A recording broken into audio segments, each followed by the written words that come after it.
That now is closed.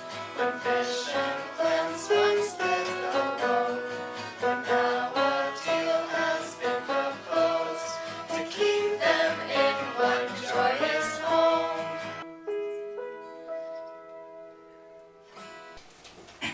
Hello and good evening. I'm David Etkin and you're watching Ponics Tracker on Channel 3, the best channel for coverage on the happenings of Niskayuna Aquaponics. In this segment, we will address questions related to our project. First, the budget news.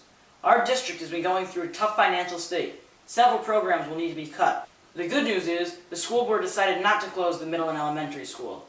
The challenging part is, the budget is a little over the tax cap, and we will need 60% of the votes. Let us go to our investment specialist and ask him, what is the most efficient use of the $10,000 grand prize? Thank you, David. Aquaponics uses 1/10 of the amount of water to grow plants and fish than that of a soil-based farming system. Using Dom's algorithm, my favorite, you can find out the best possible usage of the $10,000 grand prize. 30% in engineering as we work to redesign the system for the Schenectady Museum, the Schenectady ARC, and Niskayuna on a smaller scale. All those are coming up very soon. 25% for renewable energy research to run the system. The school's environmental club can explore the potential of solar panels to run the pump. 30% on aligning with the STEM curriculum. The National Science Standards were just released a few weeks back, and it has engineering, technology, and climate change. All of these can be addressed with aquaponics. We will be investing in hands-on learning. And lastly, 5% each in communications and evaluation, as this will help understand and share the lessons learned. Thank you. We will now turn to Anjali Smith on how social media has affected our system. Social media has played a huge part in our project. For this project, we've used 5 different social networks: Facebook, Instagram, Twitter, Blogger, and a wiki. Community-wide, Facebook has been the most useful because our friends and community members can like the page and see our latest information in their news feeds. Worldwide, Blogger has been our best friend. We've blogged about once every other day and keep people informed of the latest happenings of our project.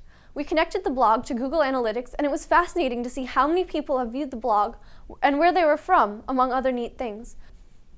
Our Instagram was created recently to present interesting pictures to the community, and we created a wiki to provide aquaponics lessons so we can work full steam ahead. Get it? STEAM: science, technology, engineering, arts, math, and music. Thank you. Coming up after the break, live coverage from Niskayuna High School on whom the Aquaponics project would appeal to. An interview with a chemistry teacher on how she plans to integrate it into her classes. A student who inspired the project, devoted hours to helping out, companies to collaborate with, and a campaign for a nationwide audience. Do you love the earth? Does your school or community need more food in a cost-effective manner? Hi, Jason Tang here with the best solution for your needs. Aquaponics provides both protein and vegetables in one closed-loop system. And the best part is that it involves little work from you. Our simple, affordable, self-sustaining system, SASSY, can be spread locally and throughout the country in countless food deserts for less than $1,000. What is a food desert, you ask? Food deserts are areas that lack local fresh food and grocery stores. Imagine how hard it would be to live without fresh food. Help them today for less than $1,000. But wait, there's more. Act now and help us spread this awesome idea to create food oasis in the United States globally to places that suffer from shortage of food.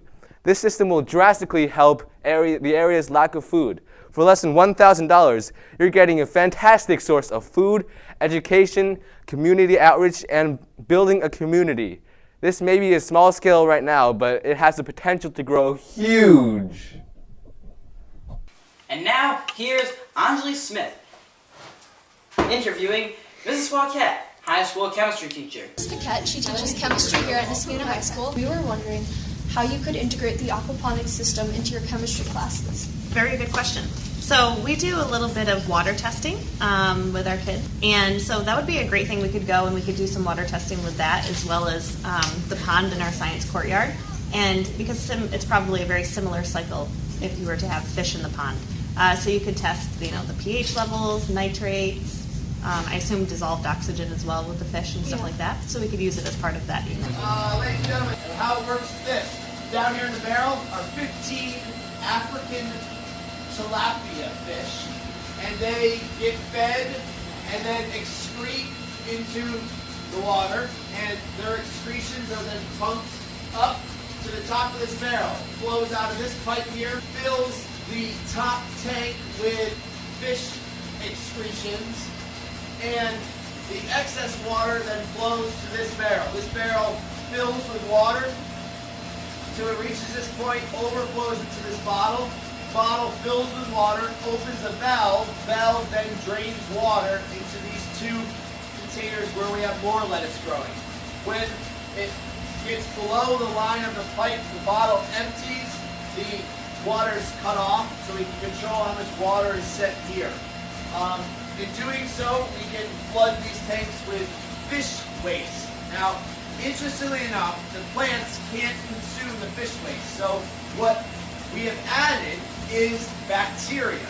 And we have two different types of bacteria that convert ammonia into nitrate. And nitrate is a wonderful fertilizer for plants. The only thing we have to do is feed the fish, and the fertilizer feeds the lettuce, and the lettuce can then be harvested. And the intention is that we're going to harvest the lettuce. This will probably be harvested in the next week or two. Probably in 4 weeks we'll harvest this. We're going to start on Monday another crop of lettuce, and about every 2 weeks we'll be producing lettuce. This lettuce is going to go down to the cafeteria. It's going to end up on your sandwich. Save school money. So in 6 weeks from now, we're going to take these fish. We have an expert fisherman in an apartment who's going to teach them how to process the fish. They're going to process the fish, send them to the culinary club. Culinary club is going to use it for food demonstrations. They're going to cook and process the food. Next year, since culinary club will have learned how to do that, we're going to process the fish, donate the fish to a local food shelter. You guys have any questions? Do the fish get fed automatically? Not yet. We're in the process of automating the whole system. It's going to have probes that connect to, if you're a computer person, an Arduino board, which is going to send messages through Wi-Fi to a Google app that the students have actually, the robotics team has developed. And then the Google app will send real-time text messaging about the system. We'll do alerts, so if the pH, water chemistry, dissolved oxygen gets thrown off, it'll send alarms to everyone. One of the things our will do is put an automatic feeding system in, so that over the longer than a weekend, the fish will be fed for us. Come on. Eat. Oh.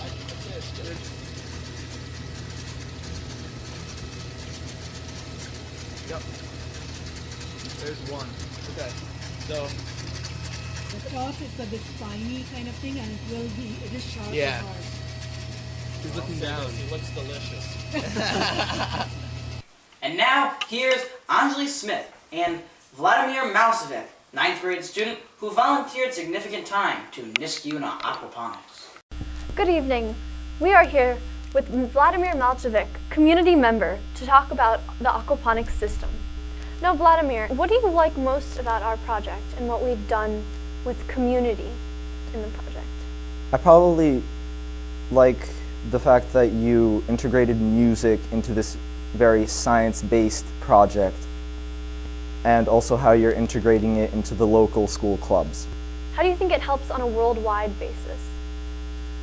I think that on a worldwide basis, the aquaponics system could definitely help with hunger in poverty-stricken areas. A student from neighboring Colony High School, Michael Huang, said that our system was an inspiration and is planning to make a large-scale aquaponics system for his community, where the crop they would be growing is rice. Thank you. Getting back to our next question. What audience does the aquaponics system appeal to? There are 4 primary sectors that Niskayuna Aquaponics appeals to. There is the education sector, the community development sector, the renewable energy and business sector, and also the sustainable seafood and farming sector. All 4 of these sectors will be interested in Niskayuna Aquaponics. In the education sector, we are already partnering with several organizations. As we are a school, we are already using the system for several of our community activities.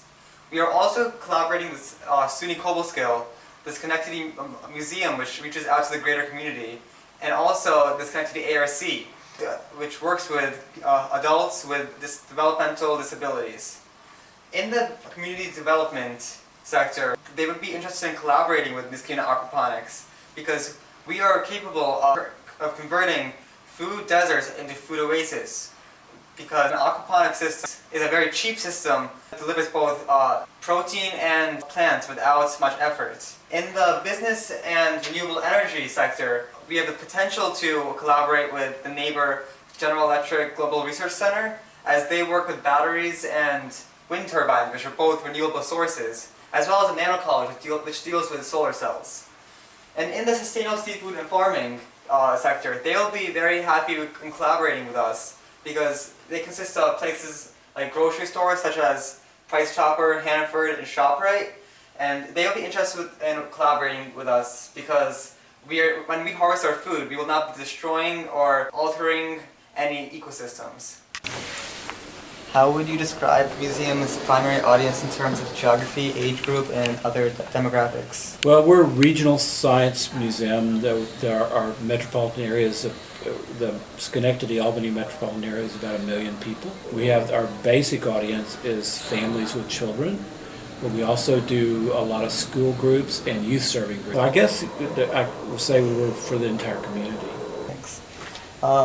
How do you see the aquaponics fitting? Well, we want to showcase leading edge technology and science and then get people thinking about what could happen and what people are doing. And this is a good way to sort of bring it home to them, you know, so they can actually see it. I mean, like this would be, these tables are movable so we can adjust, you know, as to where we would put something. If it was 20 by 20, we couldn't. Yeah. You know, this is, because we need probably an electricity, so our only electricity is here and here. Would you be able to use the fish in your group homes, you think? I would think so. If we cleaned it ourselves, Right, we could right. certainly, we could use in our cooking groups or, We have to look into that. It's intriguing. but, It's very you intriguing. know. That's really neat.